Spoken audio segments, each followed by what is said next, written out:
Laura Ingraham Show. Murals, sculptures, architecture. It's all gone. These ancient ruins are all gone. When I look across Iraq, this Syria, what I think is peace. It was very peaceful. Could the Nobel Committee rescind the Peace Prize? That just kind of just did it for me. I mean, if you're not giving out the prize for biology or chemistry or one of the really important sciences, then I just think we should just dispense with the entire Peace Prize altogether.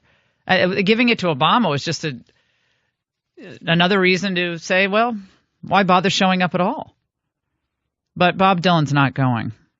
Maybe they should just have former Nobel Prize literature winners do dramatic readings of Dylan songs.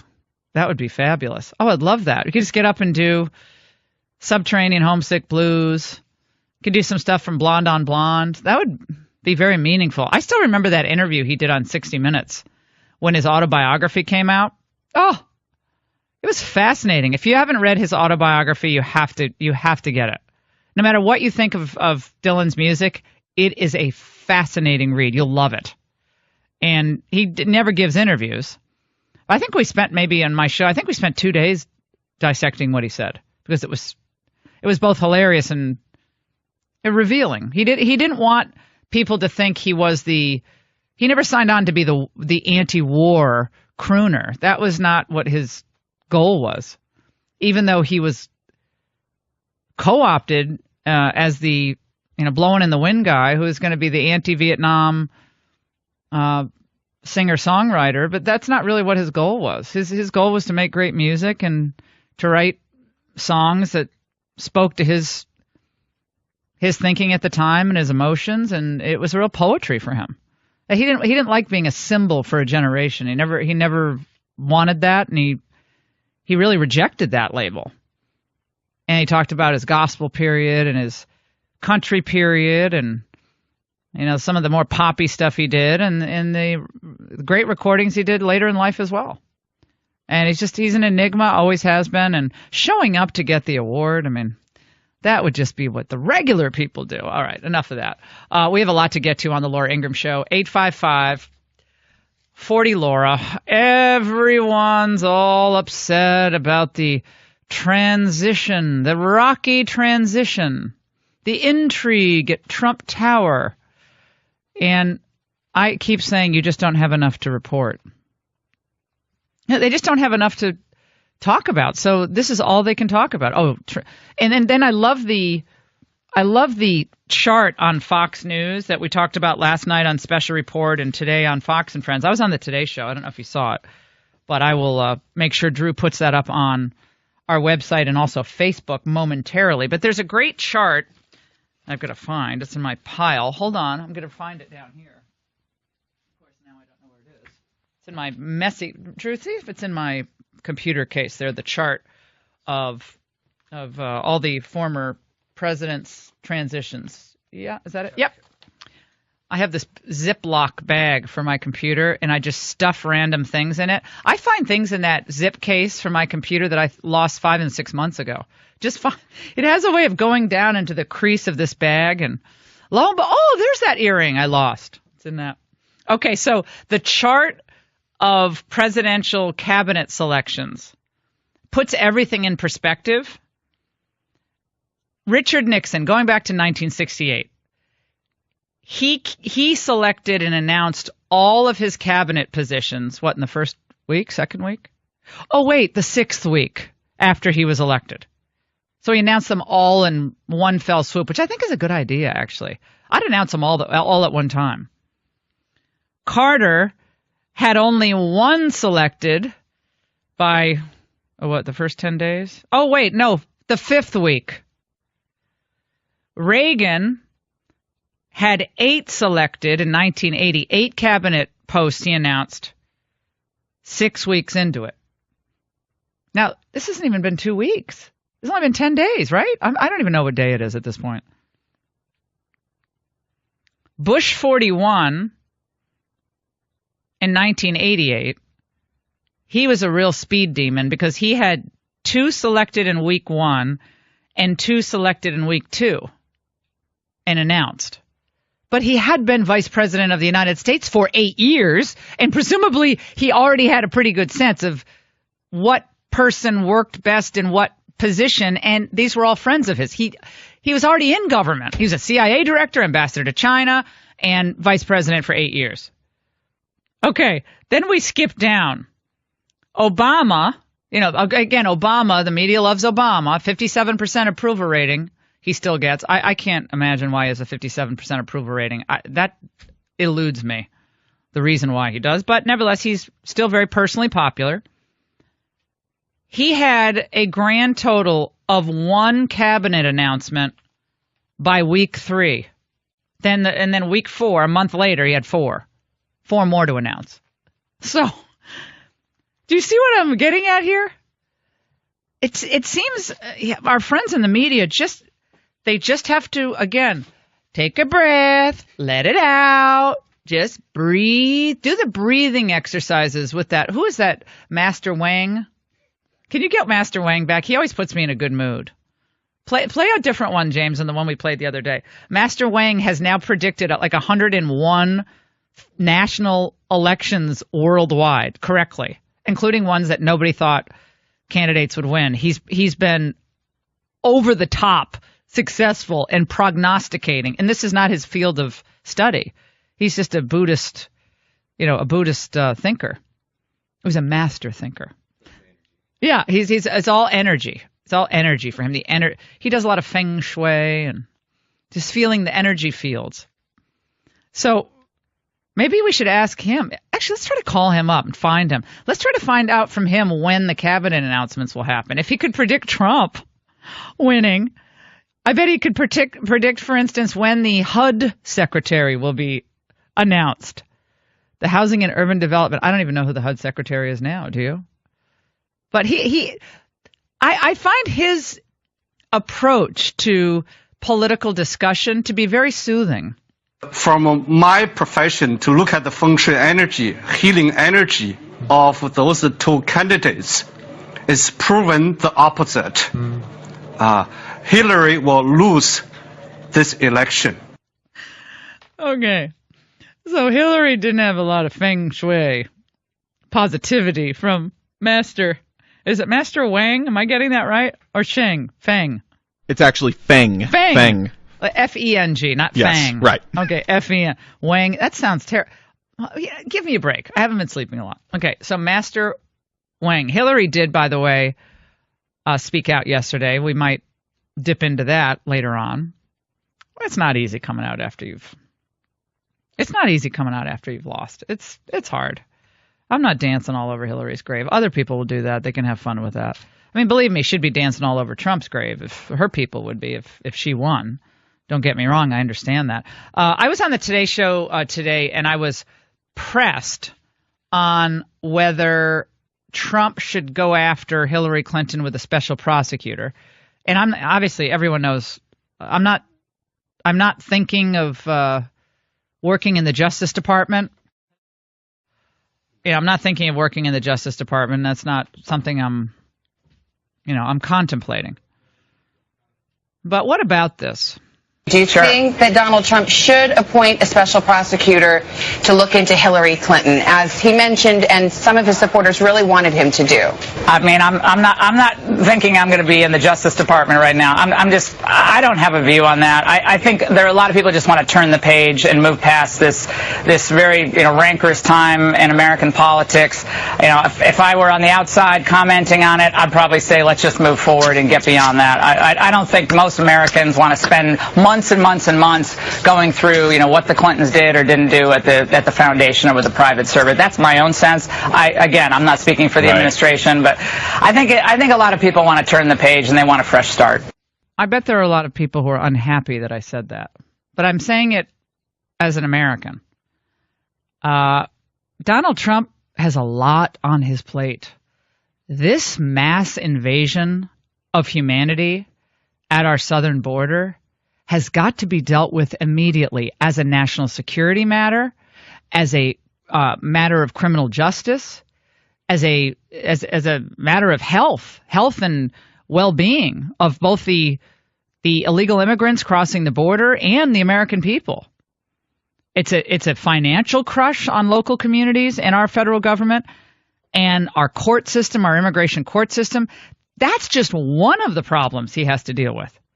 You add together to that all of the challenges he's going to have in the various agencies of the federal government, where political appointees are burrowed in and will be undoubtedly, if passed as prologue, will undoubtedly be itching to work against the Trump agenda. He's got to figure out a way to start cutting back this government, pushing through sensible tax reform, making sure that we reform this Obamacare disaster, do whatever we can to repeal every aspect of it that can be repealed, and replacing it with a more patient-centered, market-oriented health care for this country. That is going to take an enormous amount of effort and focus. It seems to me that the Justice Department spending, months or perhaps years on the Clintons, I think it's going to be a big distraction from the policy agenda that has to be achieved in order for Trump to be successful, in order for our country to be better off. But then there is the competing interest, of course, that the rule of law is the rule of law. And if in these documents that continue to trickle out with FOIA requests and with WikiLeaks indicate, more criminal activity on the part of whether it's Mrs. Clinton or others, I do understand the mindset that, look, why should she get off just because her last name's Clinton? I get that. I really do. I guess I'm focused on the substance of what needs to be done. And it is enormous and it's complex. And you're going to have all of these special interests working against you in the Trump White House. The media's going to be itching to put a scalp on the wall. The lobbyists want their piece of the pie. You got the Democrats trying to reconstitute themselves. There's a lot that they're going to have to handle. And going back to the Clintons, I'm not sure that that's going to advance much of a Trump interest. You're listening to the Laura Ingraham Show, 855-40-LAURA. A lot of mayors across the country who preside over sanctuary cities and towns are rising up against Trump. How he should handle that when we come back. New York is dirtier. New York has an explosion of homelessness. New York feels more dangerous. New York is so crowded, so congested, and much more difficult to get around in than ever before. And some of that is Bloomberg's stupid bike paths, which I cannot stand, and the absurd shutting down of major thoroughfares like 7th Avenue, and you can't go across town anymore. You have to go all the way across Broadway, turn left, then turn left again, and go all the way back to the east side. It is a nightmare.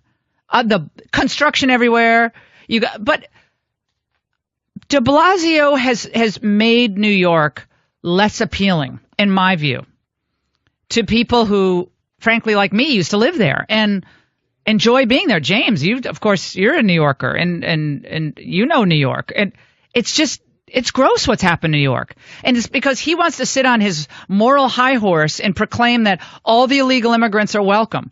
Well, what about the regular working poor and the middle class in New York that have been driven out because they can't afford to live there, as you've welcomed in millions of people who violated our laws and live in the United States against federal law?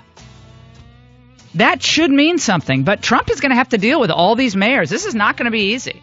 There's going to be a clash here. But I think Trump sticks to first principles and continues to keep his eye focused on the prize, which is fulfilling your pledges. As best as you can, with all the other competing interests, fulfill your pledges to the American people. What was your sense being behind closed doors there with President-elect Trump? Is it in total disarray? No, of course not. I thought that was complete silliness. What I saw from the president-elect on down to every person at the transition was men and women working hard with an enormous task in front of them, a task of bringing together a new administration of hopefully talented principals, effective leaders, leaders who will be loyal to the president and loyal to the agenda that he campaigned on, that we promised the American people. And any transition is like drinking from a fire hose. You've got an enormous amount of work to do in a short period of time, and I think they're working very hard to get it done. Ted Cruz on Fox and Friends. I ran into him, chatted for a while. He was in great spirits, had a really good conversation with the people at Trump Tower and the inner circle of Donald Trump, which includes Jeff Sessions, Jared Kushner, Steve Bannon. They're probably the most influential advisors, along with other members of his family. And it's fascinating to watch this. And the media has nothing to report, so they're just speculating, endless speculating. And I'm feeling really good about this. I think the fact that Ted Cruz is being considered for Attorney General, maybe other positions, I think is phenomenal. I think Jeff Sessions would be a phenomenal Attorney General as well. He could do anything he wants. He has the pick of the litter, as they say. Who would be better? It's a hard call. Jeff Sessions or Ted Cruz? Sessions has a very calming demeanor, which might be good in a way, because then if you do all the real reforms that justice needs and get rid of all the politicizing forces in justice, you do it with a calm demeanor and have your undersecretary do the meat cleaver stuff.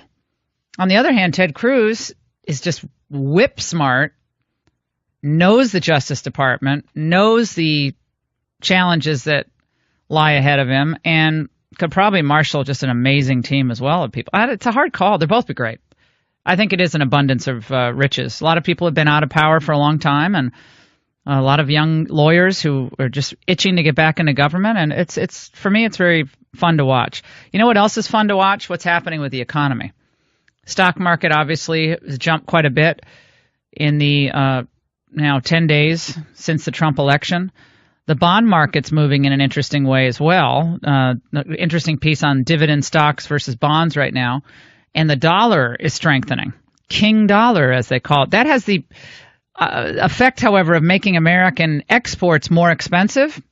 The dollar's stronger, so that could hurt our trade deficit as well. So this is complicated stuff. And who better to explain it all to us than my dear friend Larry Kudlow, who is on Trump's team of economic advisors, his terrific book, JFK and the Reagan Revolution, and just one of our favorite writers, CNBC Senior Contributor.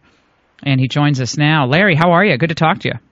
Good, Laura. How are you? Thank you for having me. I'm very well. So tell us before we get into the economy, I'd love for you just to sound off on the breathless media reporting on the chaos at Trump Tower. I find it quite amusing, to tell you the truth. I don't really understand all that stuff. I mean, I don't really get it. I was thinking back years ago. I was working on the Reagan transition, and I don't think the Gipper made any major appointments until after Thanksgiving. In fact, well after Thanksgiving. Actually, I'll give specificity to that, Larry. It was week 6 after he was elected in 1980 until he announced 8 cabinet positions in week 6. He didn't have them all completed until week 10. And there's no rush. I mean, one of the things here that folks have to understand is that you have a transition committee, and you've got some new blood in there with Mike Pence moving in and Jeff Sessions, where I totally agree with you. Sessions is a wonderful person. But remember, Donald Trump's going to make decisions. I mean, he is the president-elect, and he's the guy who's going to sign off on the big jobs. And I saw something in the paper that he's got his own list. Of course he does. So I'm so tired of the press. It's funny. I usually don't waste any time bashing the press, or at least the New York Times. I'm just so tired of them. You know what else, Laura? I don't want to get off subject, but the bashing of Steve Bannon. Okay, you know Steve Bannon? Oh, well, you know him? Well. Right, me too. Okay, me too. This is a first-class guy. Great guy. He's an outside-the-box thinker. He does want to drain the swamp. You know, he helped Trump with the whole messaging here of beating up on the establishment, all of which I agree with. There isn't a bigoted bone in his body, okay? Whatever may show up on the Breitbart website, and there's a variety of issues and a variety of columnists, Steve Steve Bannon was, you know, he was the top assistant to the head of Navy operations. That's a big job. He rose up the ranks in the Navy. He's got a couple of master's degrees, one of them from the Harvard Business School, successful Wall Street career with Goldman Sachs. I mean, I love people telling me how anti-Semitic he is. The guy worked for Goldman Sachs for about a dozen years. His own merchant bank, Hollywood producer, tough guy running Breitbart. I mean, for heaven's sakes, it's like, you know what this is? This is a way of getting at Trump. When you see them attacking Steve Bannon for being whatever they're saying he is, anti-Semitic and bigotry and whatever, they're saying, in effect, Donald Trump is guilty of the same things, but they go after the small fish before they go to the larger fish. Well, all I can say is, not only they're wrong, show me any evidence where he has actually done something that might be something about bigotry. Just show me any evidence. There is none. There's none. And it just kind of drives me crazy. Well, it's why people are so turned off by politics and to some extent the media, and it's just people are sick of it. They just want the country to get better. They want us to be stronger, and if we can get some good things done. And we've gotten off to a great start. You know, the stock market's up 1,000 points, and that's signaling pro-growth tax cuts and regulatory reform and new trade deals and other things. But I think part of the reason, I was on air all election night. We were covering CNBC, and I think we started at 7, and they threw us out of the building by about 2:30. And when you look at that thing play out, the big turn in the Rust Belt states, number one. Number two, Hillary's phone call to Trump, where then number three, Trump makes a really good speech, extending an olive branch and congratulating Hillary. In other words, he treated her with respect and kid gloves. I think people loved that, to tell you the truth. The meeting with Obama in the Oval Office, right, I don't know all they talked about, but, you know, the photo up there and the brief remarks was very calm, very reassuring. You know, for once, Obama, by the way, you know, kind of opened the door. We're going to help you. We're going to do this. We're going to do that. Trump's own speech later on. And then, of course, reminding people in my area that, oh, by the way, he's been pledging tax cuts for individuals and businesses large and small. He's been doing this for a year, if anybody cared to look at it. He's going to get rid of Obamacare, which itself is a prosperity killer, and he's going to, you know, overturn a lot of regs. That's pro-growth, and the other speeches were very reassuring. He can do the job. He's going to do the job. This is a historic moment. So there's all these good things going on, and that's why I'm just so sick of looking at the front pages of these big, you know, Boston, New York, Washington newspapers, because they've got the story all wrong. And my advice to them is, you know what, fellas, boys, girls, everybody, you know what? Just accept it, okay? Get over it. Donald Trump won. Get over it. And by the stock market, not a perfect signal, but a pretty good one, up 1,000 points since the election night, is telling you that the outlook is improving. In fact, one last point, the Gallup just put out a poll showing how consumer confidence has soared since the election. That's interesting. Soared. So that's my little rant on that. China. Can we get into China? China's currency is sinking. Meanwhile, and this is extending what has been somewhat of a decline over the last few days for the yuan, or however you say it, yuan.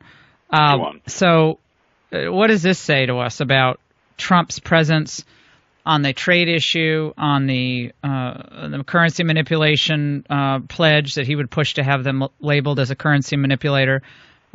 China was not excited at all about the idea of Trump becoming president. That was the last thing they wanted. And now the dollar's stronger and the Chinese currency is weaker. Well, you know, there are a lot of factors playing in here, but one reason the dollar's stronger and the yuan is weaker is that the outlook for the American economy with a new president is much better. Mm-hmm. Okay, we're going to be the strongest economy. We've already had a slight edge, but we're talking about here, Laura, if we get the tax reform through, which I think we will. It's going to be awesome. 3, 4, 5% growth. Okay, within I don't want to be forecasting times, but I'm saying sometime next year this bill is going to get passed, and it opens the door to a much better economic outlook, which means the dollar is in demand all around the world because money flows to the highest investment rate of return. China has the opposite problem. They have a lousy economy, relatively speaking. They're down to 5, 6, 7% growth, which for them is a near recession. And also, the Chinese authorities have been making it easier for Chinese folks to move their cash and their capital out of China. It's actually a market reform.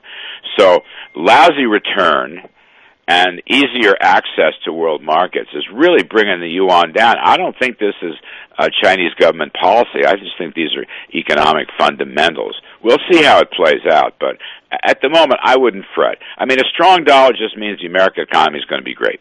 That's what it means. What about King dollar? I call it King dollar. Let's go to Trans-Pacific Partnership, all 4,500 pages of it.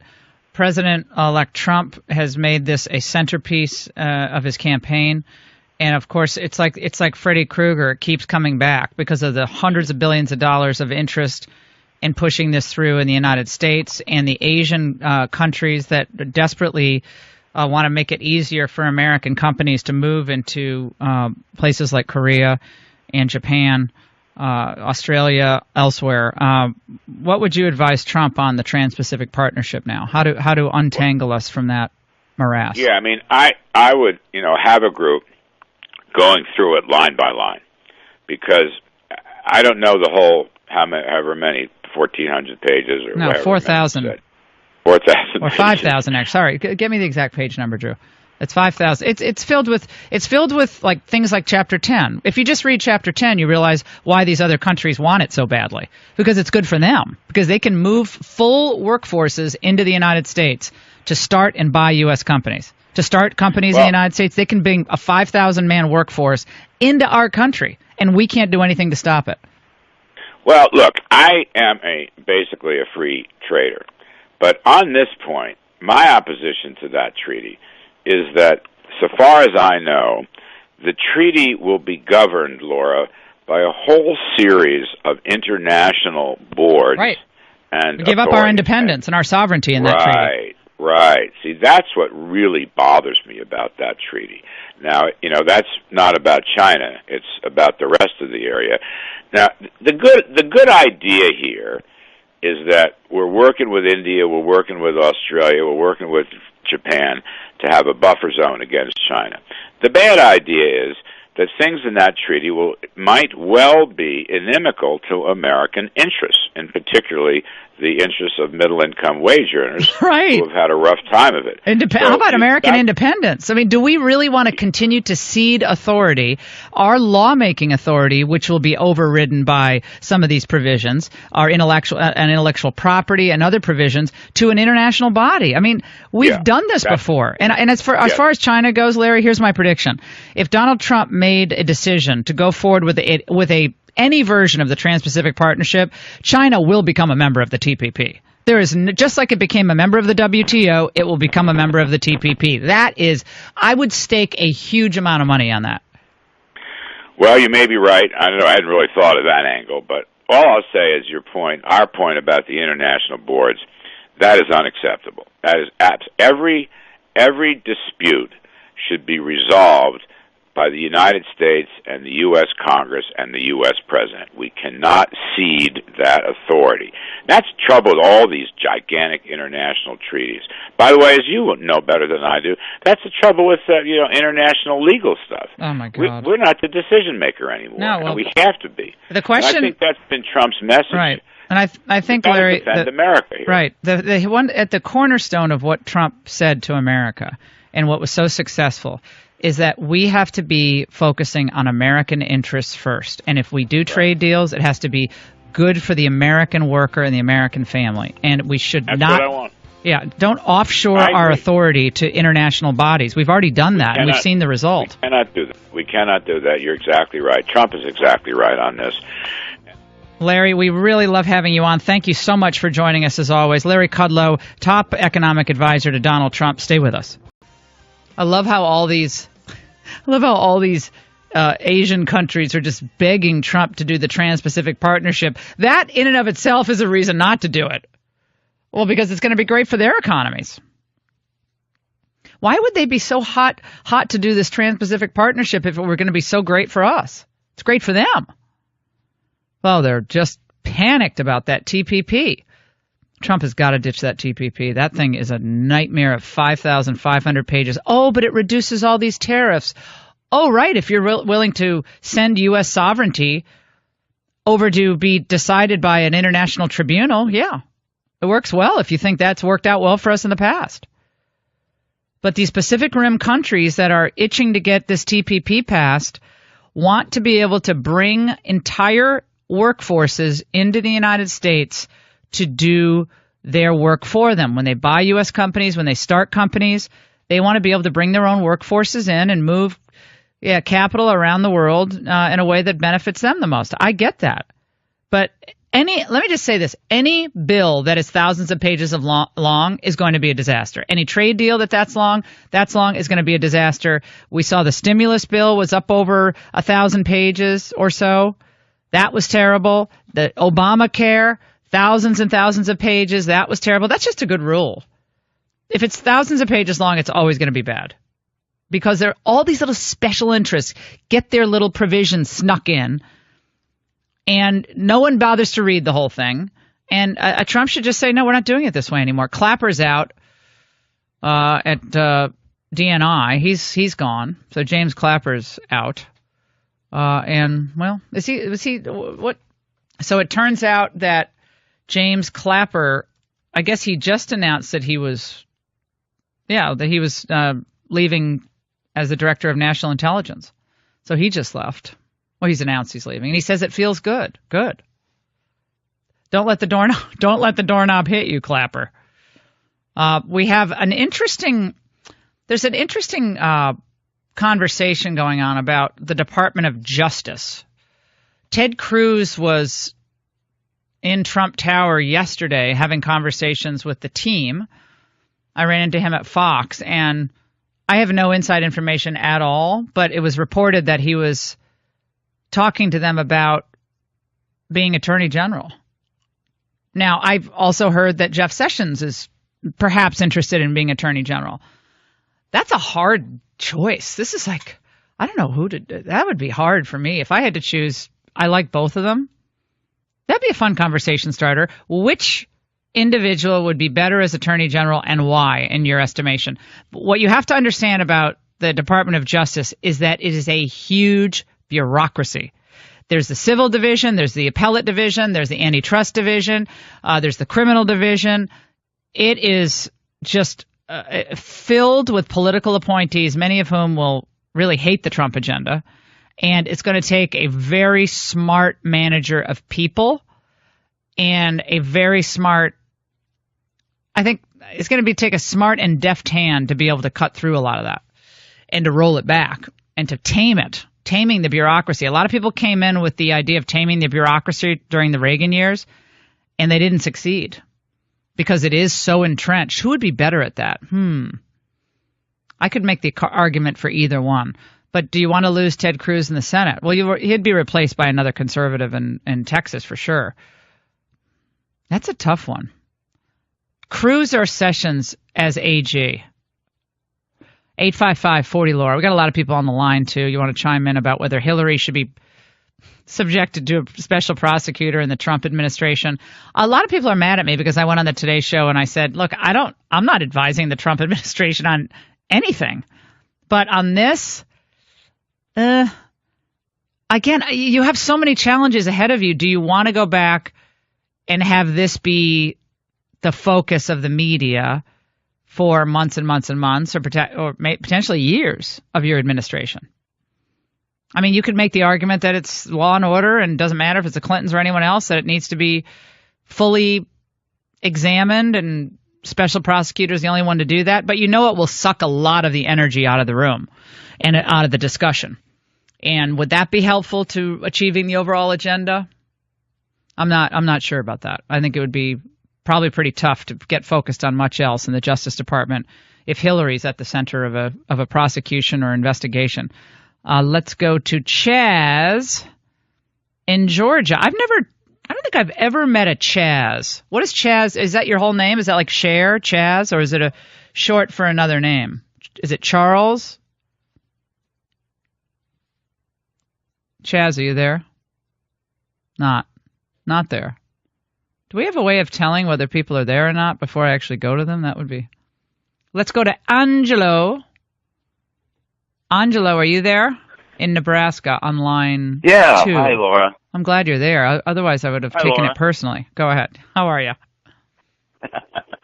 Thank you for everything you've done. I just want to say you and Sean Hannity have really led the charge for the blue-collar workers and everything. Thank you. I want to thank you for that. Thank you very much. My mother was an immigrant, and we grew up in hard times in the early years. I was on welfare, worked 2 jobs most of my life when I started a family, and worked to the point where I have a decent living now. And I've had a union job for the last 23 years, which I just retired from.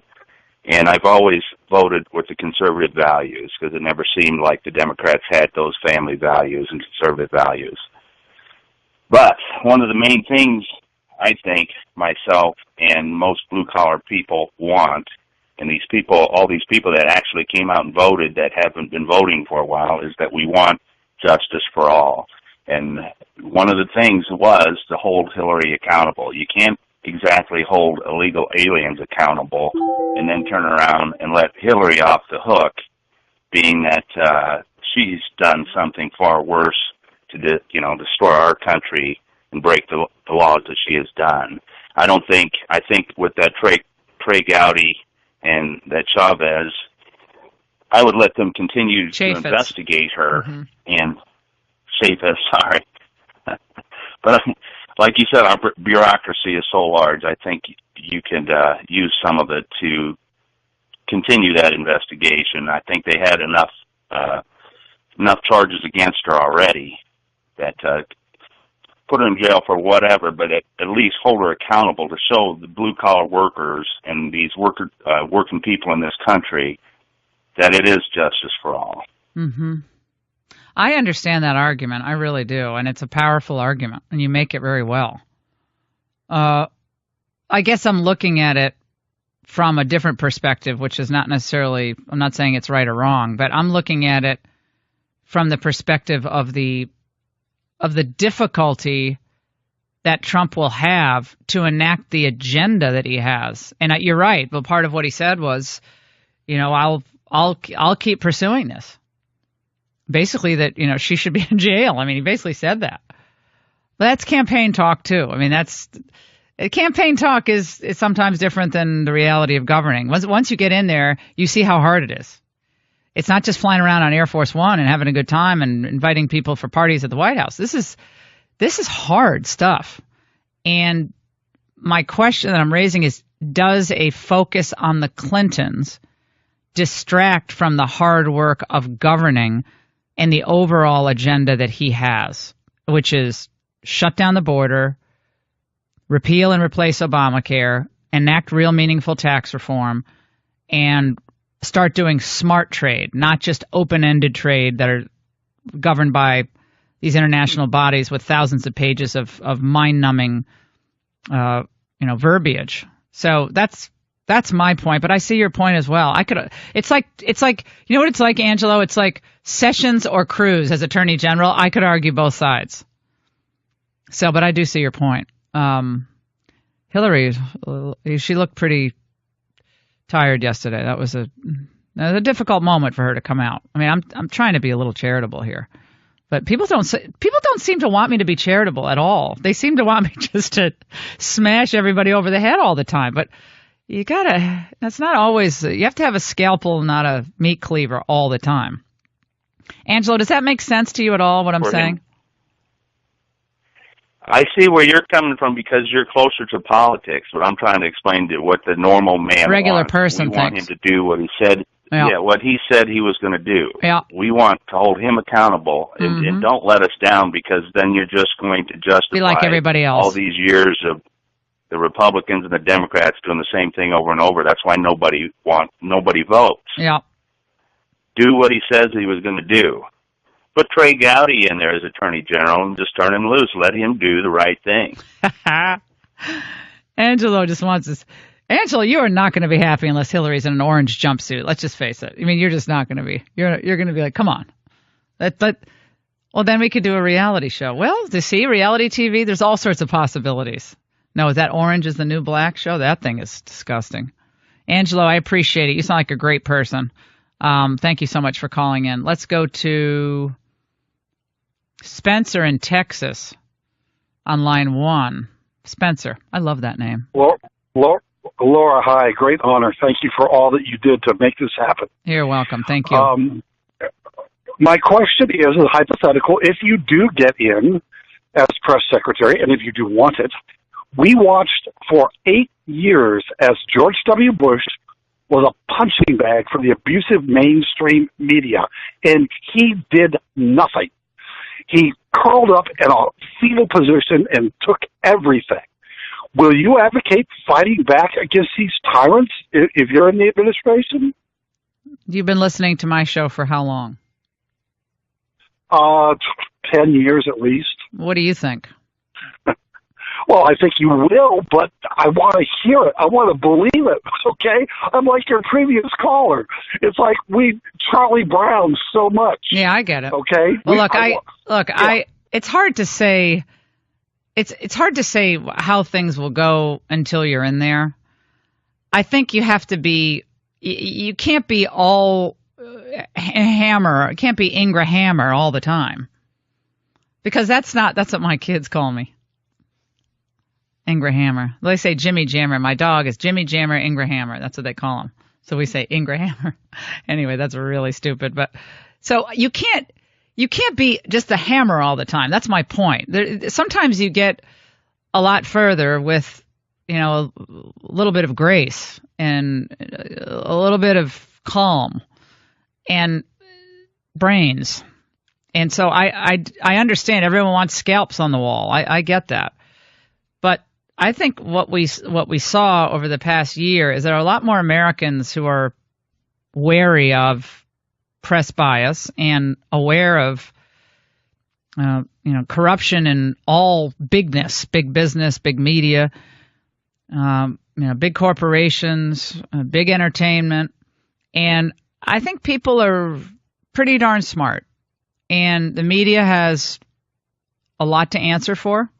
A lot of folks have a lot to answer for. And so if you're saying you'd go out there every day and just hammer the press, I'm pretty good on my feet. I'm pretty able to sort of answer questions and answer them in a way that is pretty persuasive, I think. No one's perfect, but I think if I did it for a day, I think I'd do it a pretty good job of it. I don't know if that answers your question, but I don't think I'm a doormat. Never have been. So I don't think you have to worry about that, Spencer.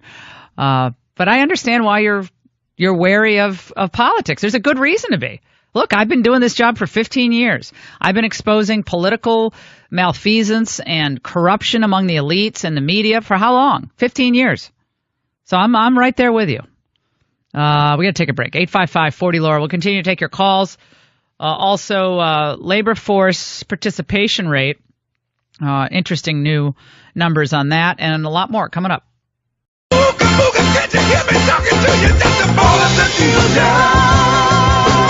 Let's go to Pat in Iowa here on the Laura Ingraham Show. 855-40-LAURA. This is your show. Always will be. And your voice matters. Always mattered to me.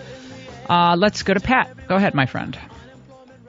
Yes, thank you for taking my call, Laura. I listen to you all the time, and I think you'd be good in any position they put you in, no matter where that is in the cabinet. Thank you. The only part is I miss hearing listening to you during the day. That would be the worst part of it, I guess. Oh, well, I'd miss you, but nothing. Let's not get ahead of ourselves in this conversation, okay? I could be back at McDonald's tomorrow if I don't play my cards right. The fry machine was not my forte. Go ahead.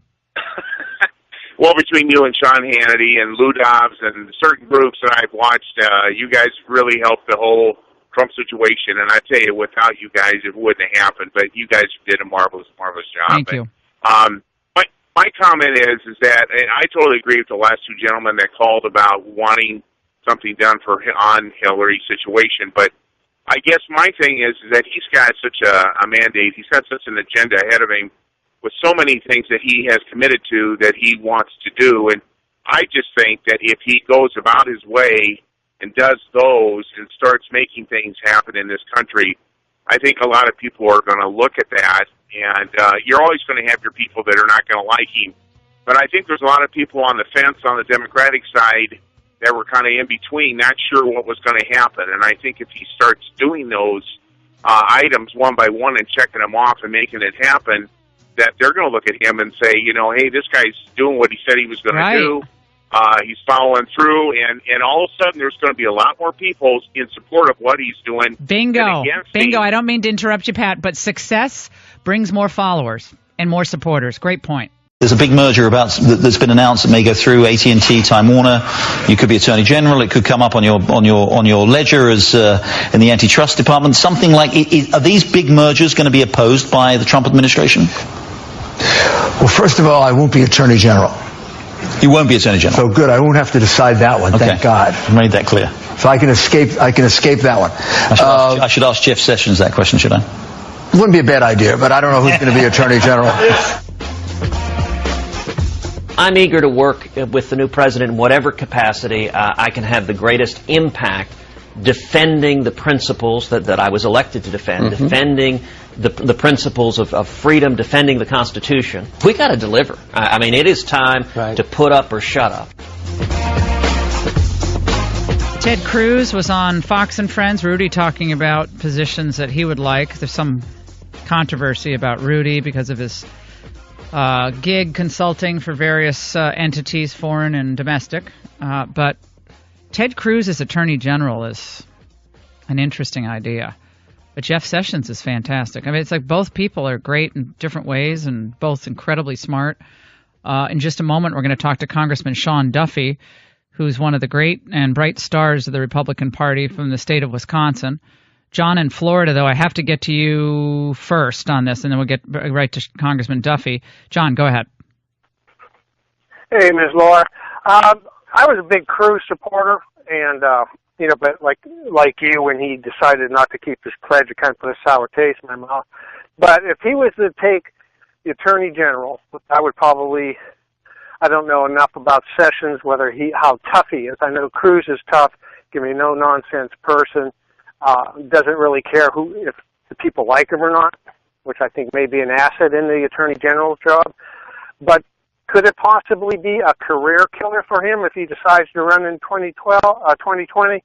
Well, or would it be an enhancement? Well, I think it could cut both ways, I guess. I mean, it depends on what happens when he's Attorney General, if he's Attorney General.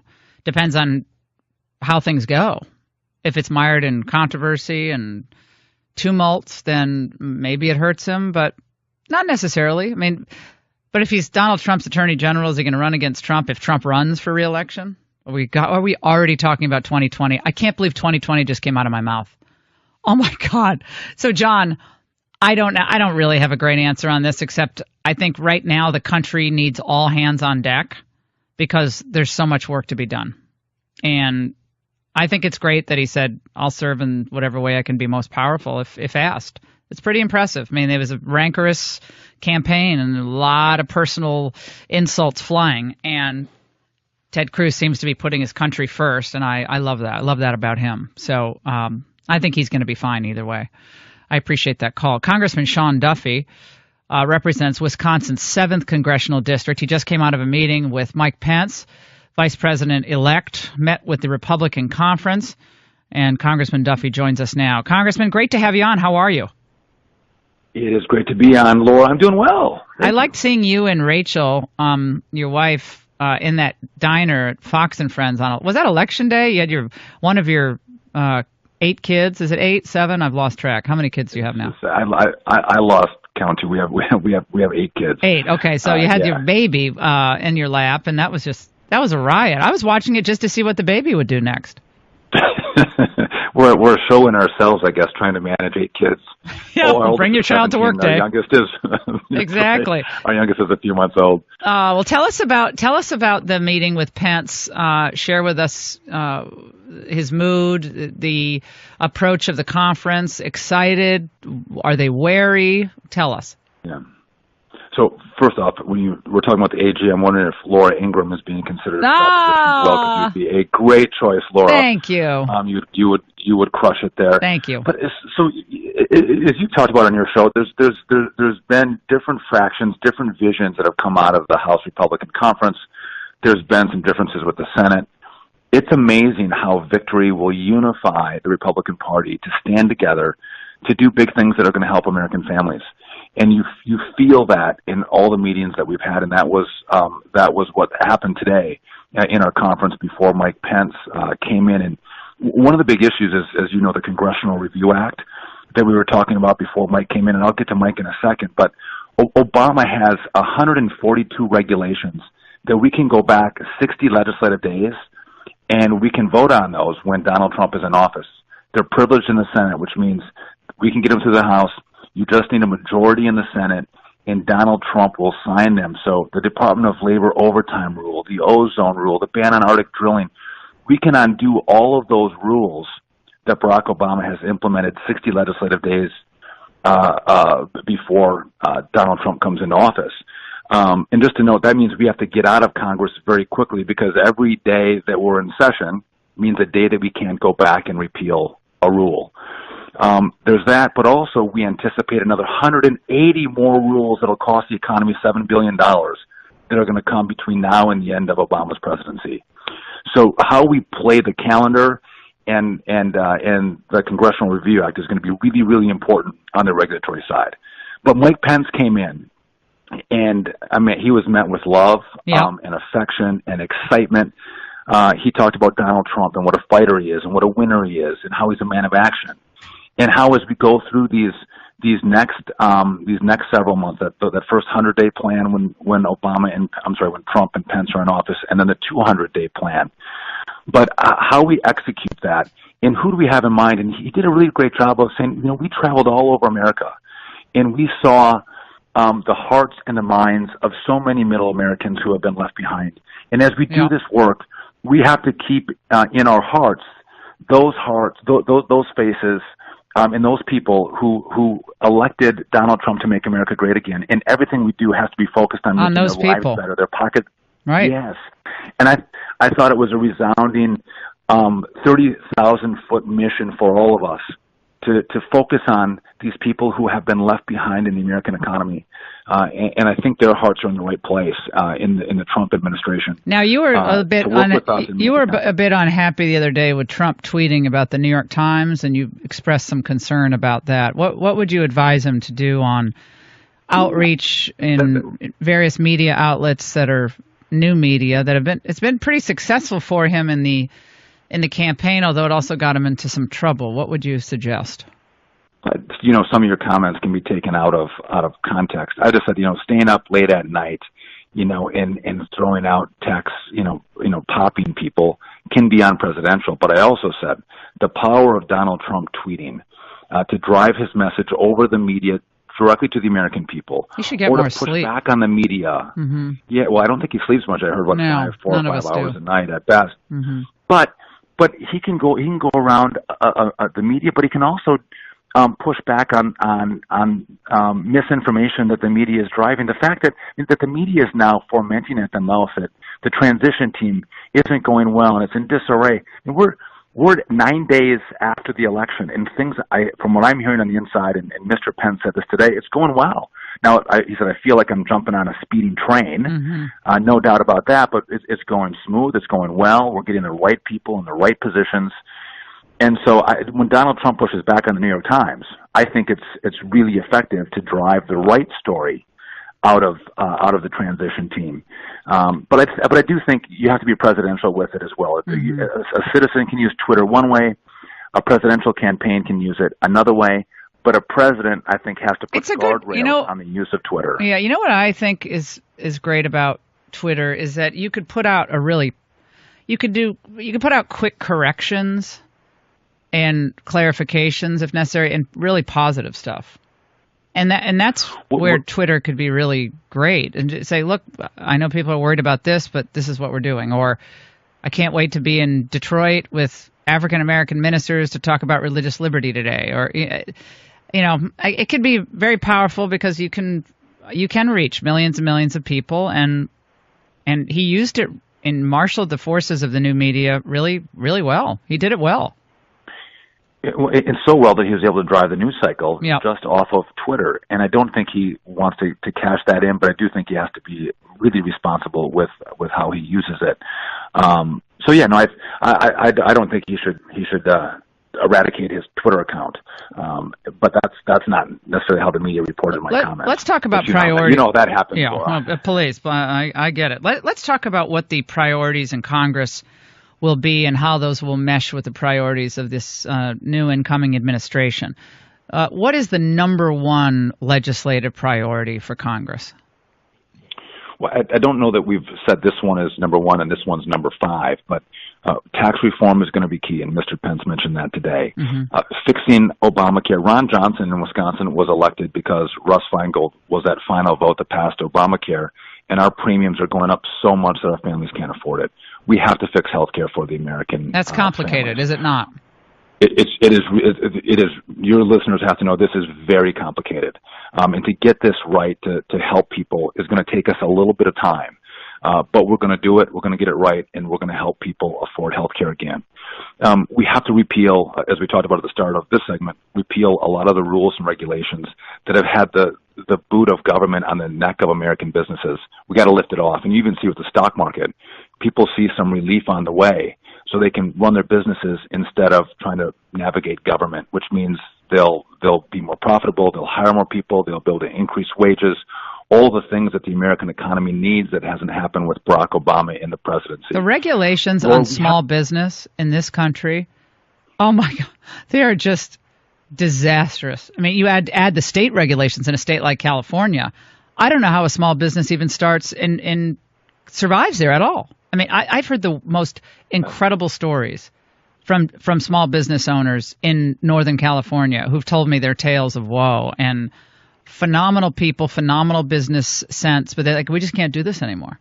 And we need to, that has to be fixed on the federal level. And from OSHA to other Department of Energy regulations. And I mean, this is just a morass that it's just frustrating for these business owners, and it hurts growth.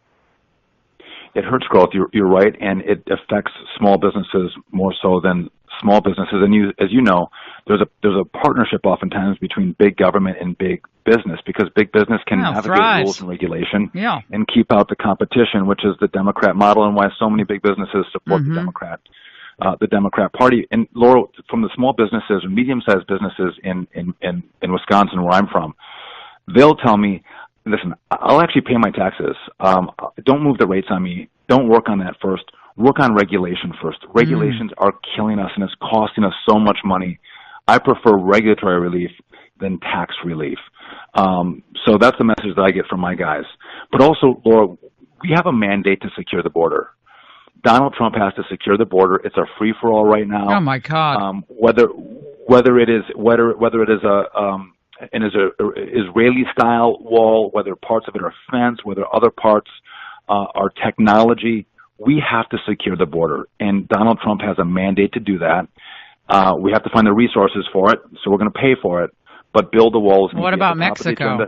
I thought Mexico was going to pay for it. What happened to that? Going to pay for it. Well, I'm going to leave that to Donald Trump. Yeah, that's a hard one. Yeah, that's a tough one. Hey, Sean, it's great to have you on. Congressman Duffy is he's always, you know what? It's one of the many wonderful things about you is that you're always in such a good mood. You're a father of 8. Your wife is fabulous. She's going to write some stuff for us, more stuff for us at LifeZette, which we love. Okay. And you're just positive, and we need more positive people that can do attitude, that it's not all doom and gloom all the time in Washington. You can actually do the stuff that the people want done, and sometimes you're going to have to compromise, but keep your eye on the prize here. That's what I keep saying. Keep your eye on the prize. And Laura, when I get to talk to you, like any of your listeners get to talk to you, you make all of us happy. So how can't we be joyful on the phone with aren't you fun? You're awesome. Oh, well, I can't wait to see those kids of yours. You got to invite me to Wisconsin so I can see those kids. Okay, I want to meet them all. We can't wait. And I won't bring you in January. We'll bring you in July. Okay? Oh no, I'll come in January. I mean, come on. I went to Dartmouth. I was up in New Hampshire in the tundra for 4 years. I can handle it. But hey, Sean, you're the best. Say hi to Rachel, okay? Thanks, Laura. All right, we'll take a break. Don't go away.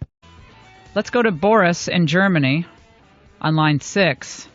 Boris, go ahead, my friend. Hi, Laura. Hi, I just wanted to personally thank you for everything you did to help Mr. Trump get into office. I'm a former naval officer, and I've got a son who's about to graduate from officer candidate school. In God Rhode bless Island, you both. Navy. Wow. Thank you for your service, sir. And I've got a younger son who's about to go in the Air Force in about a year, so I was just terrified that they were going to have to serve under Hillary and potentially put their lives at risk under her. So it's really, really a relief that she's not going to be in charge and that he is. Well, I appreciate the call, and we'll continue. We have a lot getting decided in the next couple of weeks. We'll have a lot more decisions coming out of Trump transition and a lot more of your calls. 855-40-LAURA. Stay with us.